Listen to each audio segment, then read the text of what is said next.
Assalamualaikum warahmatullahi wabarakatuh. Good morning everyone. Kembali lagi dengan saya Miss Nurida dalam pelajaran seni budaya di kelas 8. Pada hari ini kita masih membahas hal yang sama, yaitu simple past tense, chapter 4 part 2. Kalian bisa buka halaman di buku LKS bahasa Inggris kalian, halaman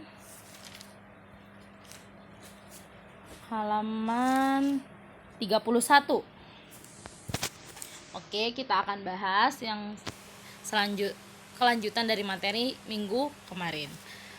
Using atau pemakaian dari simple past tense. Yang pertama, simple past tense ini biasanya digunakan untuk complete action in the past. Jadi untuk melengkapi aksi atau kejadian yang terjadi pada masa lalu, pada waktu yang lampau. To express the idea that an action started and finished at a specific time in the past. Jadi biasanya past tense ini digunakan untuk memberitahu aksi yang dimulai dan selesai pada waktu yang tepat di waktu yang lampau. Misalnya, I saw a movie yesterday. Di sini saya menonton film kemarin. Nah, di sini dijelaskan di akhir kalimat ada kata yesterday, berarti menerangkan kalau kejadian saya menontonnya itu kemarin, spesifik, waktunya detail. Yang kedua, series of complete action. Di sini yang kedua, to list a series of complete actions in the past. Jadi untuk mendata sebuah serial aksi yang dilakukan pada masa lalu. Jadi nggak cuma satu aksi aja, beberapa aksi yang dilakukan pada waktu yang lalu. The action happen first, second, third, fourth, and so on. Jadi aksinya ini yang dilakukan ada aksi pertama, aksi kedua, aksi ketiga, aksi keempat, dan selanjutnya yang kelima atau keenam dan seterusnya. Seperti di contoh, I finished study, saya selesai belajar, dinner with family, makan malam bersama keluarga, and watching television, dan menonton televisi. Jadi di sini dia pertama belajar, lalu makan malam dengan keluarga, dan juga setelah itu menonton TV. Nah, tapi karena di sini finished, udah selesai, berarti waktunya lampau. Duration in the past, waktu di waktu yang lalu.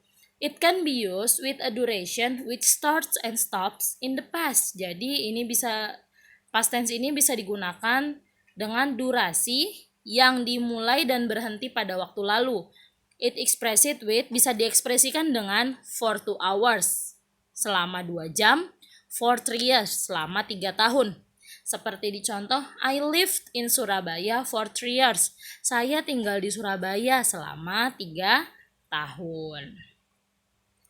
Lalu yang keempat, ada habits in the past, kebiasaan lalu. To describe a habit which stopped in the past. Jadi untuk mendeskripsikan kebiasaan yang sudah berhenti pada waktu yang lalu. It expressed with bisa diekspresikan dengan always, selalu, often, biasanya, usually. Usually, biasanya, never, kadang-kadang, when I was, ketika saya. Seperti di contoh, I studied French when I was child. Saya belajar bahasa Prancis ketika saya masih kecil. Atau I played basketball when I was a senior high school student. Saya bermain basket ketika saya siswa menengah ke atas. Lalu yang kelima ada facts or generalizations, fakta atau umum, fakta atau keseluruhan.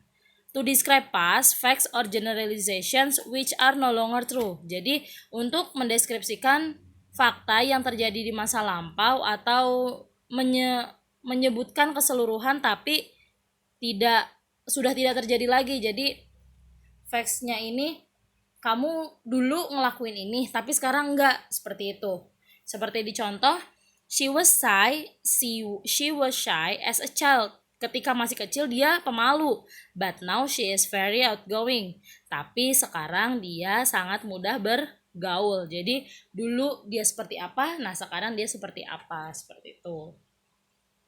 the formula. Kalau tadi kita membahas tentang kegunaan dari simple past, yang sekarang akan kita bahas ada rumusnya. Rumus positif atau yang menyatakan kegiatan yang dilakukan di masa lampau. Di sini ada subjek, ada I, you, they, we, she, he, it. Lalu ada verb to dan juga objek. Contohnya ada she studied English for 2 hours. Dia perempuan ini belajar bahasa Inggris selama 2 jam. Yang kedua ada they played football yesterday. Mereka bermain sepak bola kemarin. Ini untuk positifnya, berarti mereka benar melakukan. Yang kedua ada negatif, di mana menyatakan kalau dia tidak melakukannya. Ada subjek atau orangnya ditambah did, ditambah not, ditambah verb 1. Kenapa verb 1? Karena sudah ada did sebagai pengganti dari pernyataan kalau dia ini menunjukkan masa lampau. Jadi kita balik lagi ke verb 1. Lalu akhiri dengan objek. Seperti di contoh, she did not study English for 2 hours. Dia perempuan tidak belajar bahasa Inggris selama 2 jam. Atau yang kedua, they didn't play football yesterday. Mereka nggak bermain sepak bola kemarin. Nah, berarti kan kebalikan dari yang tadi positif. Yang positif melakukan dan yang negatif tidak melakukan. Lalu ada interrogatif, kalimat tanya. Di akhir harus selalu ada kata tanda tanya. Nah, did yang tadinya sesudah subjek berubah tempat, pindah menjadi di sebelum subjek. Nah, untuk verbnya tetap verb 1. Did tambah subjek tambah verb 1 tambah objek tambah tanda tanya atau interrogative sign. Seperti di contoh, did she study English for 2 hours? Apakah dia perempuan belajar bahasa Inggris selama 2 jam?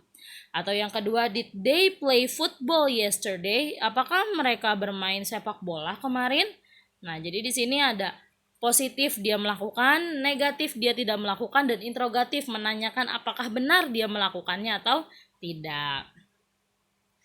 Nah, di sini latihannya kalian di buku bahasa Inggris kalian tulis make 5 sentence of past tense in each formula. Jadi kalian membuat 5 kalimat untuk masing-masing rumusnya. Seperti di contoh misalnya, positifnya she watched a movie last night. Dia perempuan menonton film kemarin malam. She didn't watch a movie last night. Dia perempuan tidak menonton film kemarin malam. Untuk interrogatifnya, did she watch a movie last night? Apakah dia perempuan menonton kemarin malam? Nah, ini disebut satu kalimat ini dijadikan ini satu rangkap. Nah, kalian buat 5 rangkap. Jadi satu kalimat ini ada positif, ada negatif, ada interrogatif. Lalu kalian bikin 5 kelompok ini. Oke? Cukup materi yang saya sampaikan pada hari ini, mudah-mudahan kalian paham. Apabila kalian tidak paham, bisa tanyakan ke saya. Wabillahi taufiq wal hidayah. Wassalamualaikum warahmatullahi wabarakatuh. Jaga kesehatan kalian terus ya.